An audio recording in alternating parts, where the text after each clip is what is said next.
Hey, Dave Melenda here, Positive Polarity Podcast. Hope things are going awesome for you. This week, we have such an awesome opportunity to talk to somebody that has actually done what so few people have done, but so many of us want to do. So I'm going to let you noodle on that for a little bit. I'm hanging out with Mike Dufik. How are you, Mike? Great, Dave. How you doing? Good. And it's Dufik Construction, correct? Correct. Right out of Waukesha, Wisconsin. Awesome. So what's going on? Tell us a little bit about what you do, and then we'll jump into some fun stuff. So what's going on over there? Sure. We're a general contracting firm. We're about 3.5 years old, and we focus specifically on commercial construction. Commercial construction, mostly for businesses, individual, small businesses. Projects ranging anywhere from $100 to $7 or $8 million. $100. What can you do for Yep. $100 today? We Okay, don't do many everybody, of those. listen. Mike's gonna do something for $100. I just want to hear what it is. So yeah, we don't do a lot of them, but some of them we do. Okay, cool. Yeah, we always say there's no project that's too small. Sure. But we don't want to be we're not one of the big guys, so we don't chase really big projects either. We kind of focus on business owners and what they're looking to do to expand and grow their businesses and what they need. That's awesome. So I appreciate you hanging out with us today because full disclosure, you and I talked about 4 years ago now or so. It's been almost 5, maybe depending. And you were in corporate America, correct? That was what you kind of cut your teeth on up until the last 5 years. And I remember sitting talking with you, and you were like, I want to try doing this on my own. Right. And there's a lot of people, Mike, that are in that spot. So I want to start with, some of the emotions, some of the things that you were thinking, some of the ways you had to convince your wife that this was a good idea. Take us back if you would, because like I said, there's a lot of people that are listening that they have this idea in the back of their head, and it might be the corniest idea, or it might be the awesomest idea. Either way, it doesn't make any difference. But you had this idea in the back of your head. So let's start with that. You were in corporate America. What didn't you like about being in corporate America? Let's start there. Yeah, I guess the two biggest things that I always thought were corporate America is great for a lot of people in a lot of different areas. But for me specifically, my biggest drivers in life start with my family. Okay. And a lot of times with my faith. And I don't want to go into a tirade about those things, but at the same time, when I went to work every single day, I didn't know if I was really being true to what I believed in those two aspects. I was traveling quite a bit. My wife and I had 3 kids at home. And I just thought, man, if I'm really going to prioritize what's important to me, is this a setting that I'm going to be in? And I kept coming back to the fact that no, if those are really my priorities, why am I neglecting them? Because I'm just pushed into this position in corporate America where I can't service those two different pieces of my life that are so important to me. And that was really the biggest driver, because there were things that I wanted out of my personal life that I wasn't getting because of the position I was in. It was a great position. I mean, I loved what I did. I love what I do. Flying around the country, building buildings was great. Yeah. If you're in construction, that's what you want to do. But at the same time, when I sat down at that kitchen table at night and I looked around the table and I thought, this is good, but it's not what's most important to me. And that's really where I wanted to get back to it. And then that's how I made that decision. But it was, everything you can imagine: scared to death, nervous, fear of failure, you name it. It was all there for me.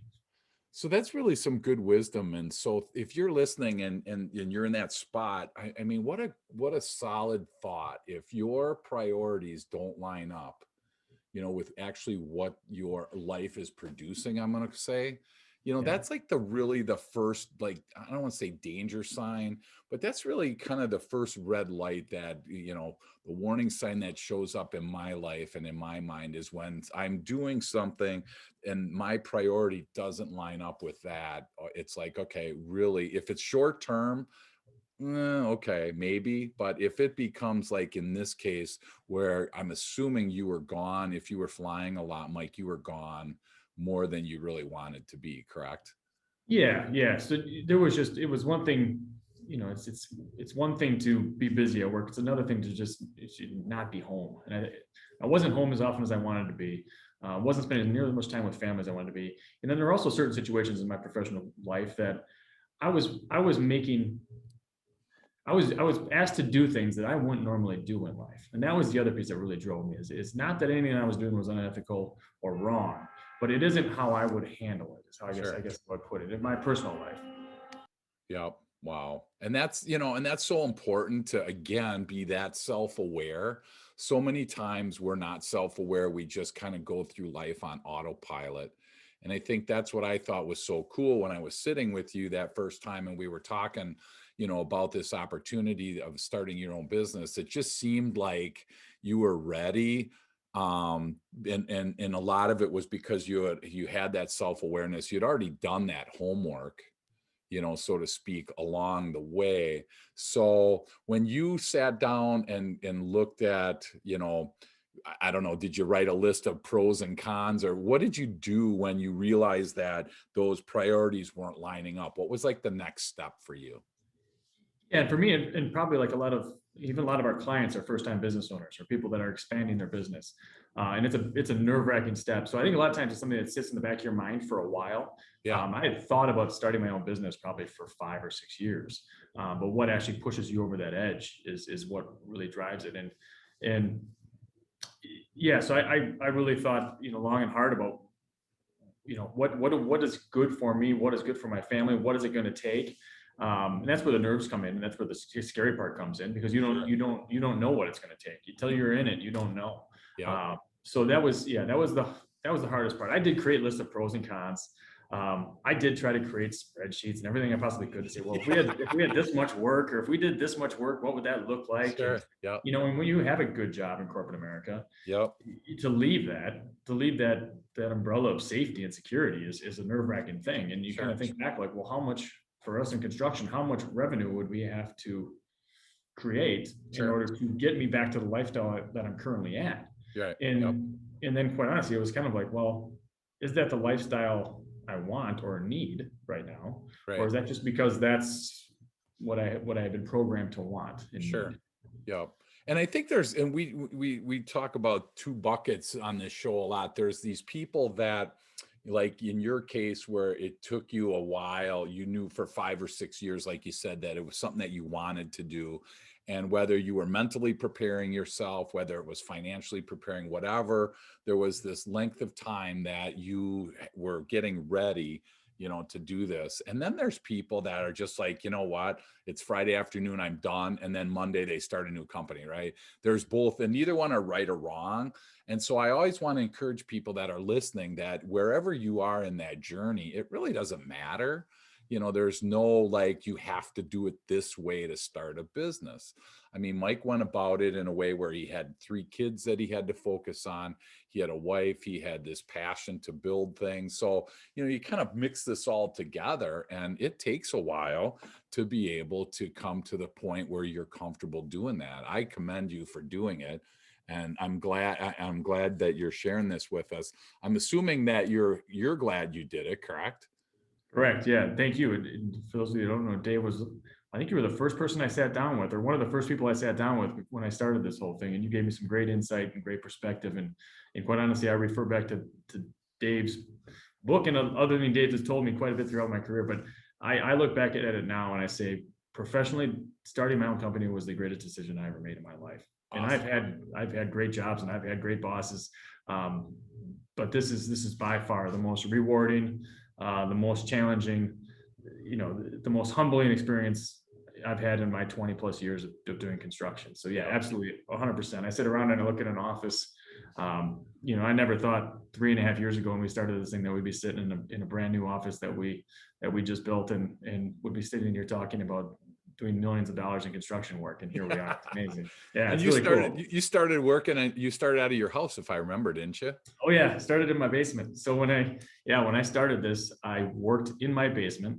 on a $100 desk that we got for our wedding 16 years before we started. And I went down in the basement and just started working. And I would wake up, I would shower, I'd work out, and I'd go down in the basement. I've even told you, David, I can remember the story when I had our littlest guy, Cody, at the time, asked me what I was doing at home, because usually I was up and out of the house before anybody woke up. Yeah. And he asked me what I was doing, and I told him I was going to work, and he laughed and chuckled that I was working in the basement. I said, yep, Dad works in the basement. It's for sure a humbling experience, but you know, I did that for 6 months. 6 months of trying to get good reception in my basement off my cell phone. You know, a lot of times walking out the back door so I could get clear reception in case a potential customer was calling. Meeting as many people as I could, just doing everything I possibly could to try to open a door somewhere. Just to get our foot in the door. So, and that's, and again, thanks for being vulnerable. I mean, that's the other piece that's so unique, is when you decide to start your own business, you know, so many people are like, they don't know where to start. So, you know, I love the fact that you just, you know, cleared a space downstairs, and you know what, you just started doing it, you know, and I love that, because that's what, you know, really successful entrepreneurs do, is they just start doing something. And, you know, sometimes it's wrong, sometimes it's backwards, sometimes you're not doing it, you know, as best as you could, but you know what, it sure beats not doing anything. And it's never perfect. I mean, I know I'm not an IT guy. I've never created a website, but when I created dufectconstruction.com, I had no idea what I was doing. I was just taking pictures off of the websites, off of the web, and trying to create a website. I sent it to my brother just to check to make sure I didn't have any grammatical errors. And even after a month, I still found that I had a few on there. I'm like, man, this is embarrassing. I have a company website that has grammatical errors. But it's just getting down to, I think in any business that you're in, you understand it enough to get started. Right. And then from there, you let good people help you. Absolutely. You know, I wouldn't be where we are if we didn't have good people helping us along the way. Absolutely. And taking baby steps. It starts small. Yep, absolutely. And I know when I wrote my book, you know, I was scared to death to release it, and, you know, went to Amazon #1 in 3 different categories. And I was just so stoked. And, you know, like, I started getting feedback from people. You know, some people were like, this is awesome, thank you. And then there were people like, do you know you have a mistake on page 74? And it's just like, oh my gosh, right? I mean, I'm like, I get it. But I thought, if I wait until this thing is perfect, I'll never, ever get it released. Right. And same with, you know, if you're listening and you have this idea, I mean, Mike, how clear were you? You know, how clear were you on your ideal customer, what your best project looked like? I mean, how clear were you on that? Not at all. No, I mean, really, you have no idea. I still don't know. I mean, people are still asking me, what's your ideal customer? I'm like, anyone. Exactly. You know, we're getting there, and we're finding our path, and we're finding our niche. Sure. But really, it does come back to what did I want to, you know, not just what buildings do we want to build, but what do we want to do as people and as a company. Right. And we really felt like, man, if we focus on doing the right things, just doing the right thing, you know, we might get it. We might head down a path that we didn't even identify to start. Right. I mean, I can tell you the first job we did, renovating bathrooms. I mean, that was our first contract. Sure. And after 3.5 months of not having a paycheck and not having to sign contracts, you know, I couldn't be more grateful to have that bathroom renovation start. And to this day, I'm like, I'm super proud of it. I mean, that was the first project we had. Sure. I haven't renovated bathrooms in the last 15 years of my professional career. Sure. And when we started doing it on my own, I remember I cleaned them at the end of the job. Sure. I thought, this is just, I'm not going to turn over a job that's not spotless. And we cleaned them. Yeah, I just did it. And I said, remember at a Friday night, and I remember the person that I was cleaning the bathroom, the guy actually, I thought I worked there, and asked me a few questions. I said, I don't actually work here. I'm just cleaning the bathrooms. but that was, you know, and I look around and I said, I'd do the same thing today if we needed to have it done. So yeah, it's, you know, you check your ego at the door, and you get to work, and you roll up your sleeves and you go after it. But again, like I said, there's nothing more rewarding than that, to say that's awesome. Where we started, and that's where we are now. Yeah. So, and I want to just reiterate, you know, you don't have to you don't have to feel like you know it all. You've got it all lined up. I mean, you know, Mike has a skill. I'm using it had when he talked about starting it. You know, he had an idea, but it was not crystal clear. Like he said, he didn't know who his customer was. And even now that customer is morphing, the product can morph, you know. So if you're listening and that's you, you're in great company.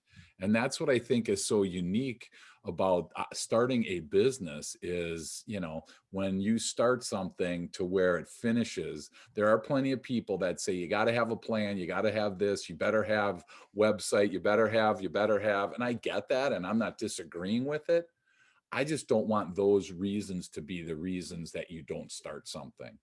And again, you can change your website, right? You can change your logo if you need to. You can even change your company name, right? I mean, there's so many things that go on like that every single day. So I Yeah, appreciate that, Mike. I think that's a great point. I honestly, I don't, I'm not a CEO. I never have been a CEO. That's not, it's just not my personality. Yeah. I don't like being the boss. Even when I thought about naming the company after our last name, it didn't sit real comfortably with me because Sure.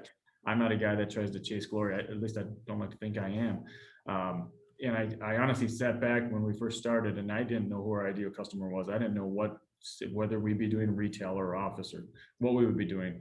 Right. But my main focus was, and when I was flying around the country, I used to always think, there's a lot of really good contractors.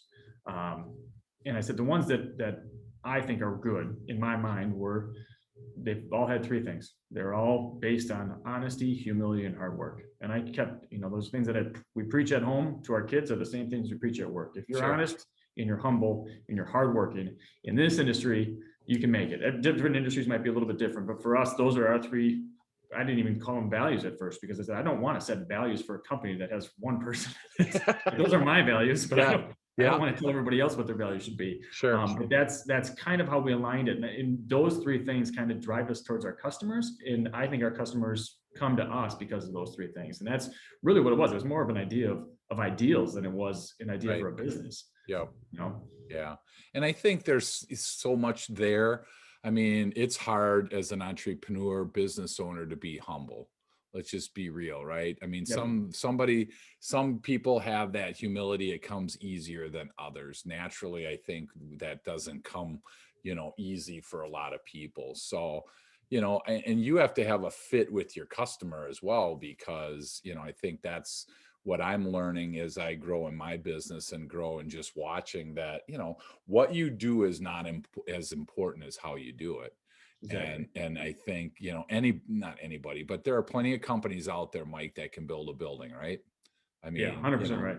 Right. You put up 4 walls and a roof and throw some stuff inside, so from the simplest form, a lot of people can do that. The issue is how you do that.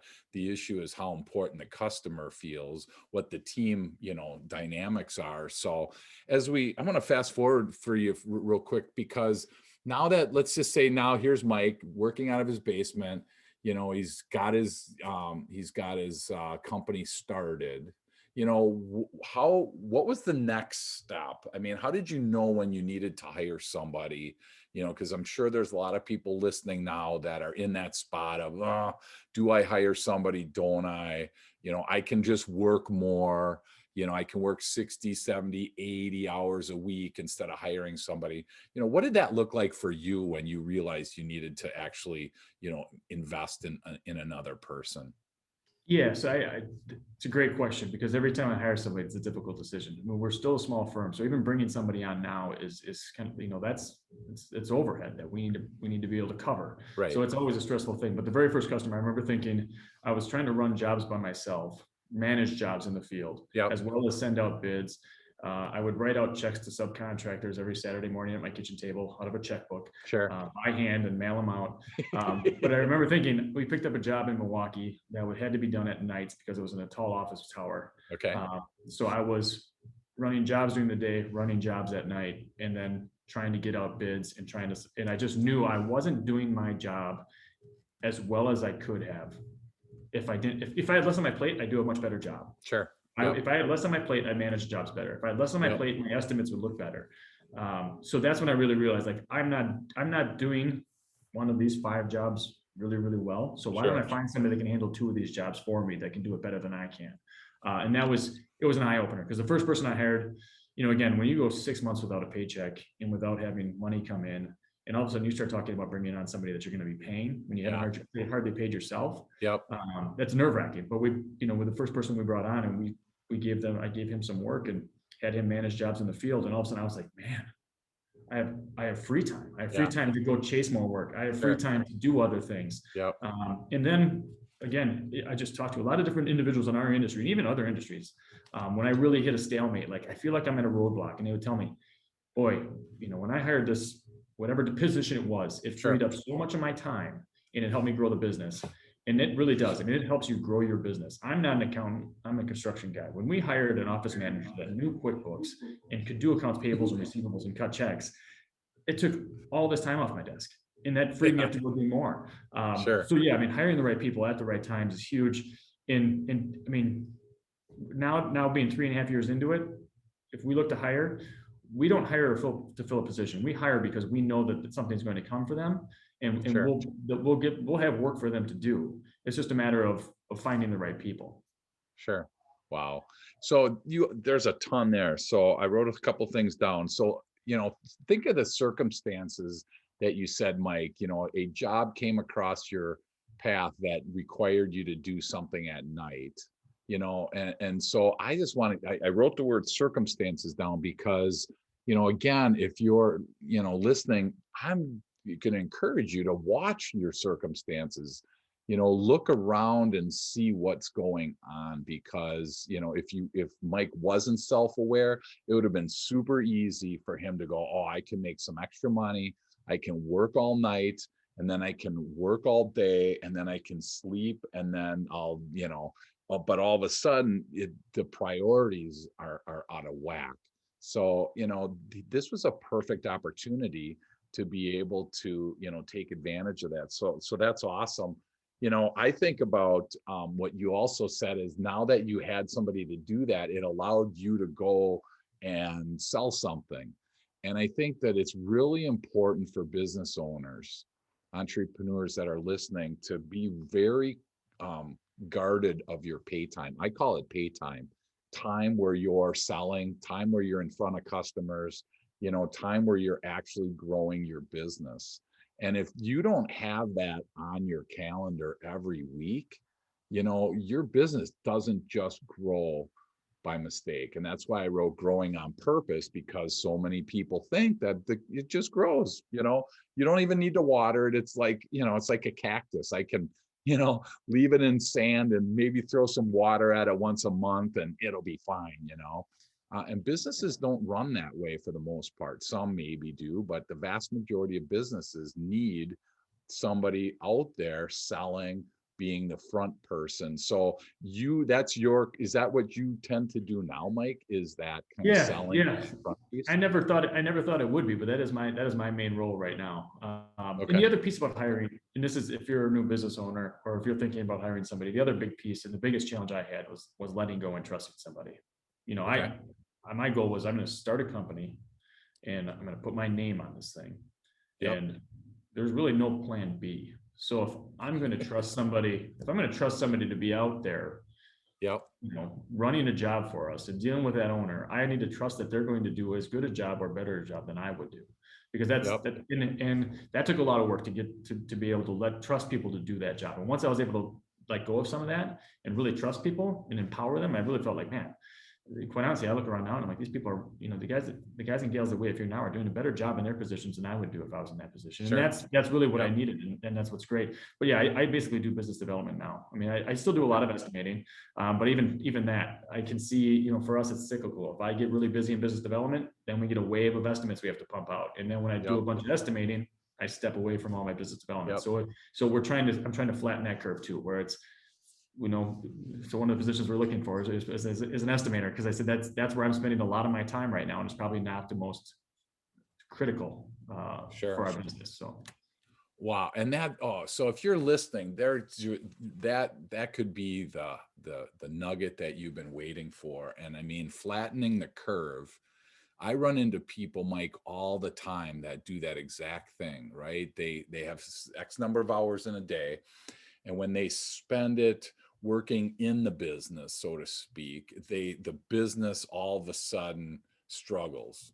So now they have to go and look and work on the business. Well, you've already lost that momentum. And I don't know why this came into my brain, but like if you're on a boat and you're in charge of steering and you're in charge of pushing that boat in the right direction, if you stop doing that and because you're a fishing boat and you stop and you clean a fish, okay, you're working in the business, so to speak, your boat now is just going based on the waves, wherever the waves and the wind take you.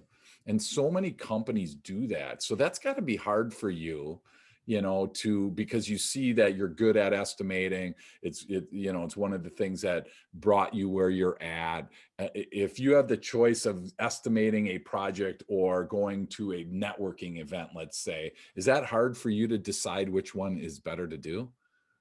Yeah, a year ago I would have said, yeah, I'd probably be working on conceptual estimating and doing those kinds of things. But I'll tell you what the real eye opener Yeah, was was this past year with COVID. When COVID sure. hit, you as a business owner, and again, we were very fortunate. We tripled our revenues in the first 2 years of business. So we were going gangbusters, and it's hard Sure. not to to sit back and be like, wow, look at us, we're the new shiny toy in town.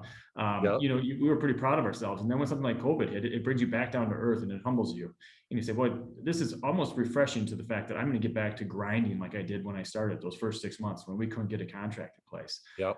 And I did enjoy that to an extent. But then what I really opened my eyes was it came down in May of 2020. I thought, this is a rough Yep. month. We don't have a whole lot of work coming in. And I thought, I'm going to dedicate myself. And without any work coming in, there was no estimates going out. So I was, I was looking for, I'm like, I'm going to dedicate myself to doing what I did the first 6 months. I'm going to go out and meet people. I'm going to get out and just network as much as I possibly can. And we build more in the second half of last year than we built any 6-month period since we've been in business. So we've rebounded in the second half of 2020. Sure. That was the best 6 months of business we've had. And I can directly relate it to the simple fact that I got out and just started networking again. And it was an eye opener because as I was pumping out estimates in September and October, I thought to myself, I shouldn't be doing this, because the reason we're so busy right now is because I focus my attention on getting business.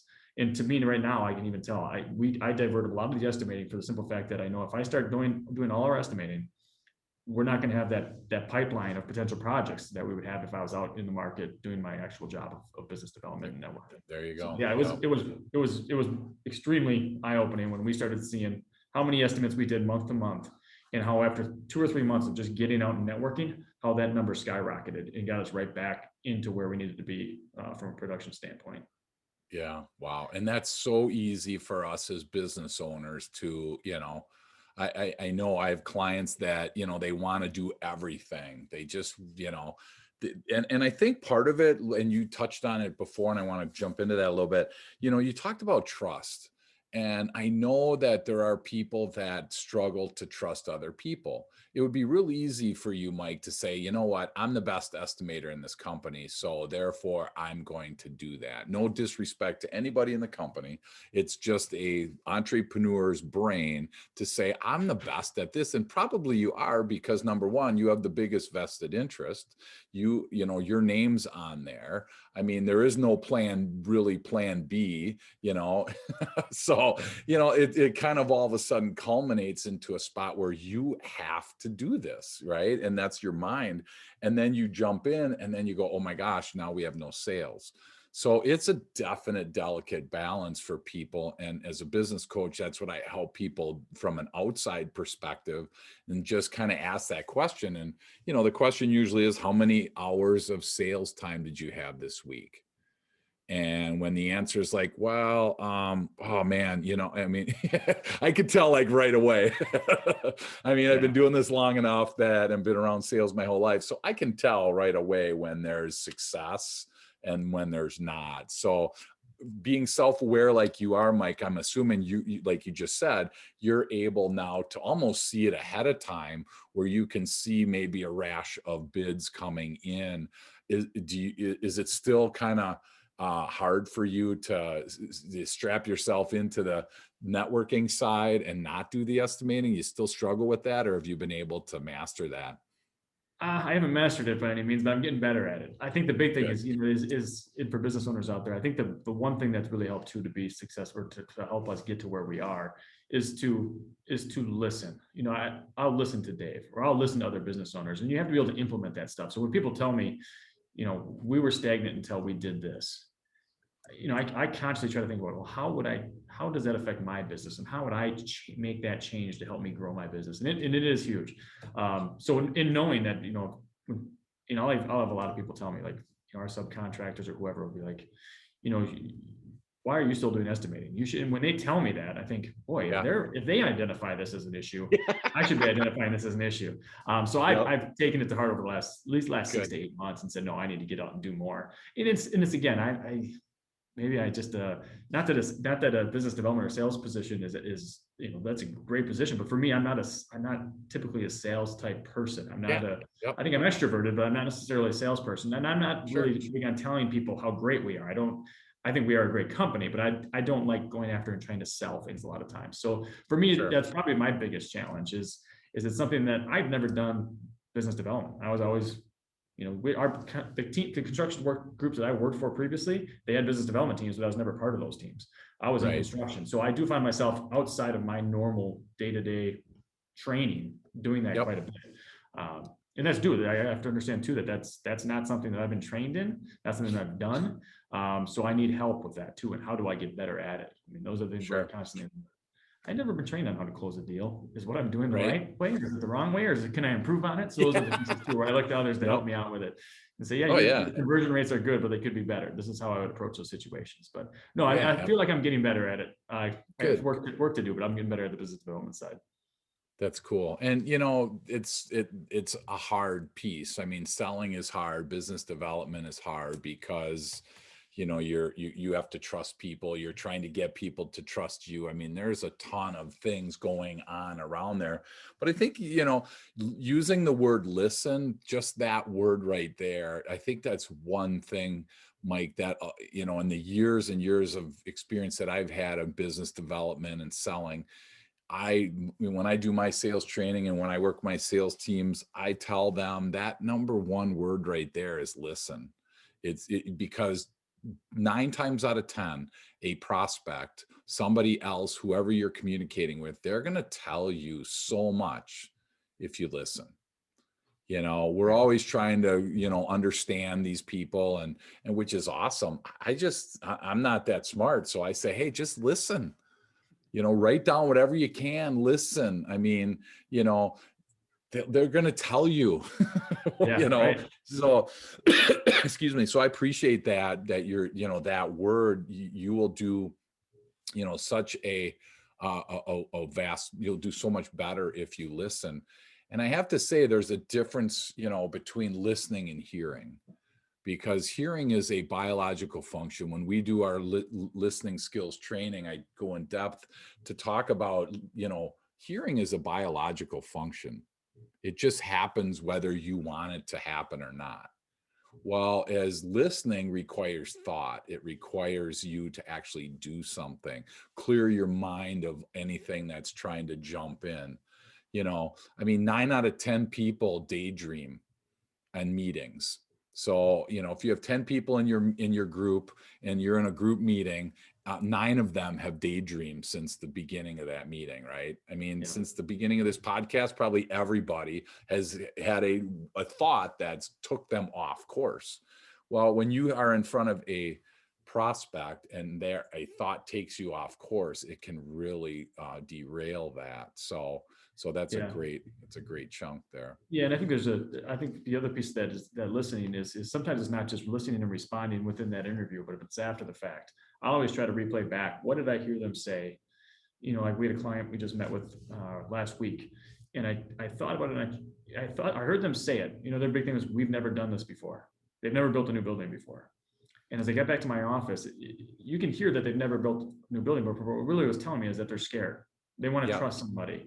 And that's really, as I got back, I thought I should have mentioned more about how we do things and how you can trust our process and those kinds of things. But I didn't. I was still in kind of a sales mode. But then as I got back to the office, I thought, man, if I would have listened a little bit better at the time, I would have heard that they were scared of doing this building and this project, and how would I probably have changed my course a little bit in that hour's time to say, here, we can do it open book, or we can do we have different processes to help you establish trust with us before you get to that point Yeah. where you need to sign a contract. So yeah, you're Yeah. 100% right. Yeah. And I think, to build on that a little bit, I mean, when you hear something like that, the more in tune you are, I think, and maybe I'd love to hear your opinion on this. I would say something like, I get the feeling you guys are nervous. If you're listening and you're getting that hesitate, if you're feeling it, why not ask them? Because they would say, yeah, I really am. Well, then I'd be like, well, thanks for sharing that. Tell me what's really making, tell what's freaking you out. What's so scared? What's making you super scared? Because we can make the assumption we know what they're afraid of. They might not be afraid of the same thing. Oh my gosh, I'm afraid of the delay in my business, or I'm afraid that it's going to cost me twice what you tell me, or I'm afraid I'm not going to like the design. I mean, we don't know what the client in this case is afraid of. So I think that kind of the sister to listening is asking the right questions, to Yeah. be able to then identify what they're talking, then you can answer again. If you listen, ask the question, whatever they say is how you then kind of move forward and cater your selling Agreed. style to. So that's really cool. So fast forward again then. So now you had a guy or two on your team. How do you then know now how to scale your business? Because you do have, I'm going to say, a cyclical business where, like you said, I mean, you could have $10 million building under contract, and then you close that building, they move in, and then there's nothing. So, Yeah. how does that look in your world? I mean, how do you scale this? Yeah. First and foremost, I think the biggest thing, and I can thank Dave for this, but I think one of the biggest changes I had, and it was a New Year's resolution at the end of 18, because I quite honestly, I would get almost sometimes crippled with fear of, what if we don't get this contract? What if we hire this person and we don't have the revenue stream to support them? What if we, 1,000 what ifs? I would sit up hours and hours at night. I remember months where I would wake up at 2 a.m. and never go back to sleep. What if I don't have this? What if I don't have that? And I made a conscious effort. I don't know if this is even possible, if you can control your mind this way, but I just decided at the end of 18, I am not going to think negatively anymore. I can't. I'm just going to focus on the positive. And it took a while. It took 6-7 months before those. Sure. If a negative thought creeped in my head, I just changed my mindset right away. Awesome. What if we don't get this job? No. If we don't get this job, we'll get a different one. Right? If this job doesn't come to us, that wasn't the right job for us. And don't get crippled by fear, because that might not happen. Worry about what you can control, and really focus on what you can control. So once I changed that mindset, I mean, by the end of 18, we had 2 employees. And by the end of 19, we had 7 employees. Wow. And it was just a mindset of saying, we're going to hire people because we're going to get to work. Yep. When 2020 hit, it was really another challenge of saying, we're not going to let this cripple us. We're not going to get crippled with fear. We're going to keep this team together, and we're going to get through this. But it was a mindset of saying, we're going to grow. We're going to control what we can control. And when we did that, that really helped. And we lost some big jobs that we wanted, but at the same time, it seemed like every time we were just about ready to get nervous, another big one would come in. And that mindset of saying, we're going to stay positive, we're going to stay focused on the future, we're going to focus on growth. That whole mindset across our company helped drive us to making customers happy, to get more referrals, all the rest of it. And we did. I mean, quite honestly, when I was by myself in my basement, I could renovate a couple of bathrooms. I could do a couple of projects, one downtown at night and one out in the suburbs during the day. But that's about the extent of it. And I was burning out. When I hired somebody, we could take on twice the work. When we hired somebody to handle all of our accounting, we could all of a sudden start doing some business development along with handling twice the amount of work. And all of a sudden, before long, we have project managers that run all of our work. We have an operations manager that oversees all of that work. We have an office manager that does all of our accounts payables and receivables. I am simply growing the business, and in some cases doing some estimating. But every single person in the position they're in is adding a ton of value to our company, and we wouldn't be where we are without them. And what we've done so far in 3.5 years is vastly 10 times better than I thought we could have done. If you saw, I didn't even have a business plan when I first started. But when I first started, I thought if I had a business plan, I would like to try to hit this amount of revenue in 3 years. Now Yeah. we're 3 times that 3 years in. Excellent. Yep. But it was just the mindset of saying we're going to focus on growth, and we're going to focus on doing the right things, and then we're going to put people in position to do them well. And it's been fantastic. And I'm not a CEO. I wasn't a president of a company. I didn't run companies. I wasn't in charge of HR. I didn't hire people before. It's just something that's come as we've grown, and as you identify opportunities, you kind of identify. You identify opportunities in the market, and then you take you assess, can we achieve that with what we have? And a lot of times I'm just saying no. Like, if we're going to pursue that opportunity, we need X, Y, and Z. And then you fill those positions. You don't always know if that opportunity is going to come to fruition or not, but you have to have a mindset of, we're either going to get that one or one just like it. And then you stay positive and you keep chasing. So that's so cool. And I talk about the 3 primary, parts of every company is the product or service that you offer, your team, and your customer.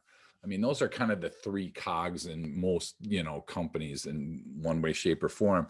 We've been talking about your team, and as we start to come in for a landing today, I want to, kind of talk to you about that customer, because you mentioned something, that's really, I love talking about, and that's, having a great customer experience.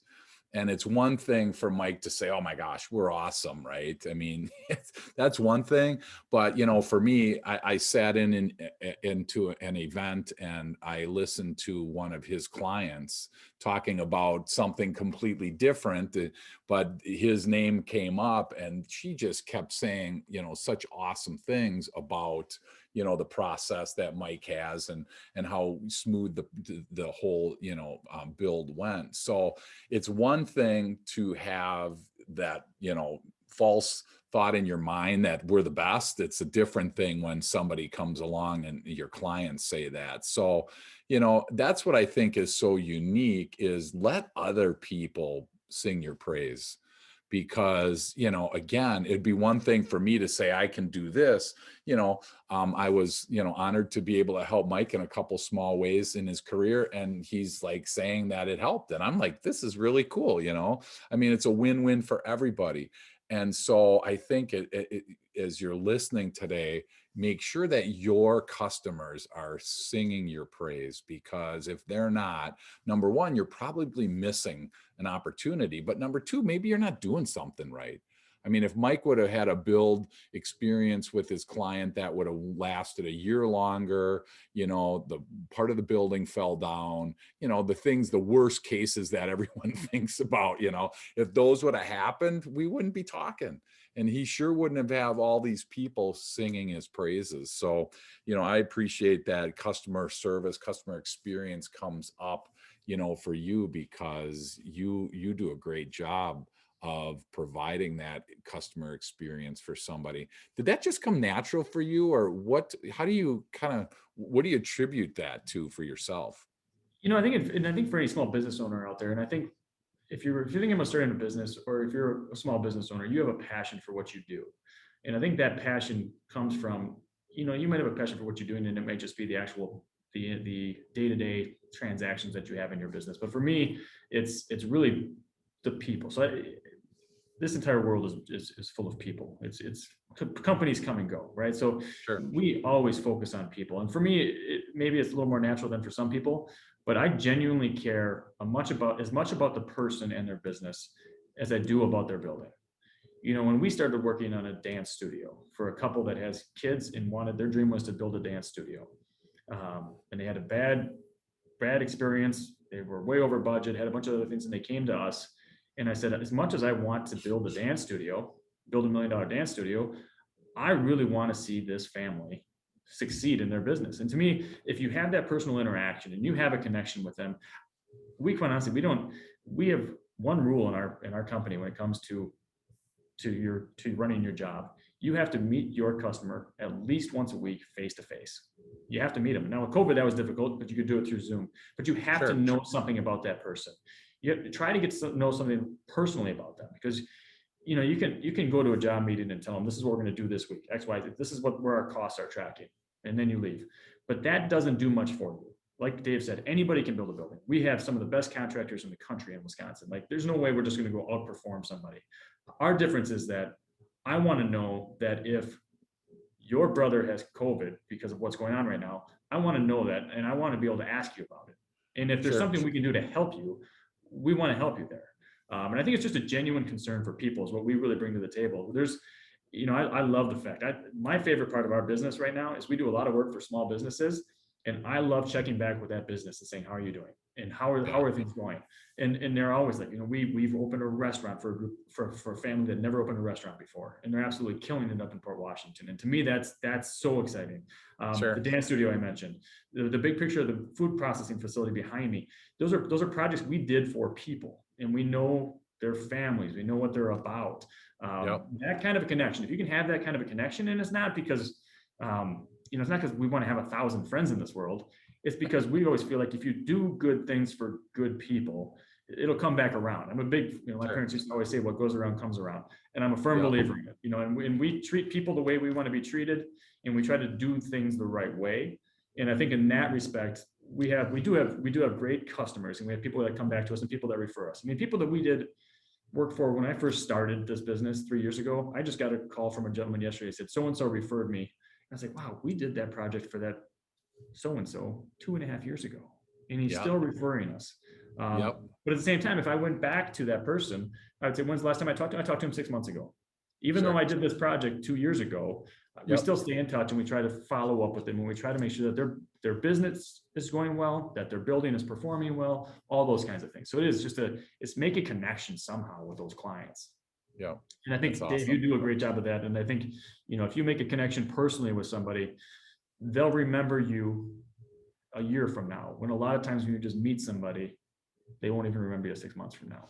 Absolutely. Well, I just tell them I know you, and then people are like, oh, you know Mike? So, Yeah, I wish that was the case. It's usually the other way around. I say, I know Dave. No, that's awesome. So, hey, 2 questions for you, and I'm going to let you get back to your super busy day. If we were talking about a Mike Dufik tip of the week, for an entrepreneur, somebody owning a business, struggling along, whatever, what suggestion would you have for them? Oh, it's tough. After all the stuff we talked about, I think my biggest tip was let other people help you. I mean, I think that is the biggest thing. You don't get anywhere by yourself, right? Like I said, I don't have this business without the people here. I don't have the opportunities I have without people like Dave and other people in this marketplace, but let people help you. You need to help. You need to have the trust, and you need to have the humility to say, I'm going to let somebody help me with this. Awesome. Wow. That's good. Yeah. It's hard to do this on your own, and I think about, people ask me about coaching and what is it? And I go, I could get into the technical piece. The simple piece is, to me, one of the best athletes ever was Tiger Woods, or is Tiger Woods, right? And for whatever reason, he needs a swing coach. He needs all these coaches around him, because he knows he can't do it himself. And to Mike's point, let others help. Maybe they come in for 5 minutes and they're in and out of your life. Maybe, who knows? But let other people help you on your team. I would even say on this, even with, sorry to interrupt you, but even with the simplest of tasks, the simplest of tasks. I remember one of the first things we did is, I remember telling my wife, I want to have a logo, and it's got to be a logo that you can see on a truck, on a hard hat. So it needs to be kind of a simple logo. And I'm kind of a plain Jane guy. I'm, like a lot of people probably listening, Midwest conservative mindset. We're not going to spend money. We're not going to do this. And I remember thinking, well, it's going to be a construction company. I like blues and I like grays. I wear gray every day. I wear blue every day. I want my logo to be blue and gray. We paid $500 to have a company come up with our logo. And they gave me 2 blue and gray logos. And then they gave me an orange and white logo. And I said, man, I like the orange and white one. I said, I thought I knew everything I wanted. And then when I actually let somebody do something for me, it was better than what I ever could have done on my own. So even those little tasks, let people help you with it. That's a great tip. Thank you for sharing that. Yeah, so one last question, which is fun. What's something that most people don't know about you that you feel comfortable sharing today? Oh, boy, that's a hard one. I know. Most people, I talk a lot about our wife and kids, so most people know that. Yep. Boy, what is it? I feel comfortable sharing. That's the hard part. Yeah. I always put that in there, just because this is going out to the world, Mike. So whatever you feel, you want the world to know. Yeah, and I guess as far as what people don't know about me and this is between us, and I hope some of the people in the company may see this, but we'll keep it between us. No one's listening. It's just you and me. Starting this business was the best professional thing I've ever done. I mentioned that.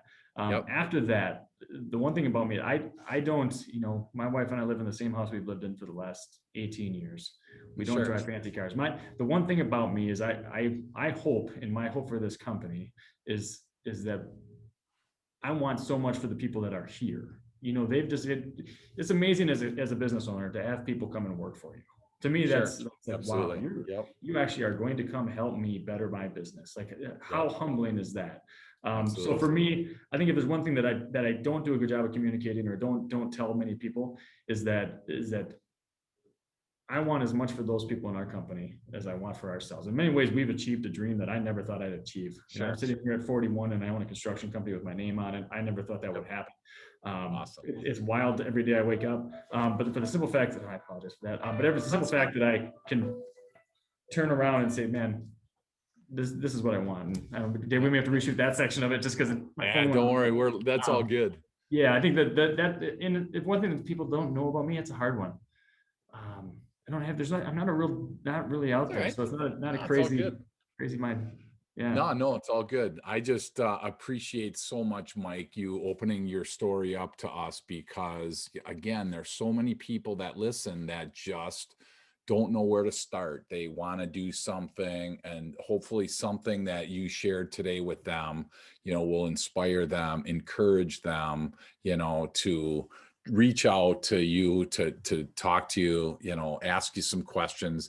If people want to learn more about you, Mike, want to learn more about your company, might have a project in mind, might know somebody that needs a building built in southeastern Wisconsin, what's the best way for them to reach out to you? Yeah, I mean, obviously check out our website, but my email is in that website. So is my cell phone.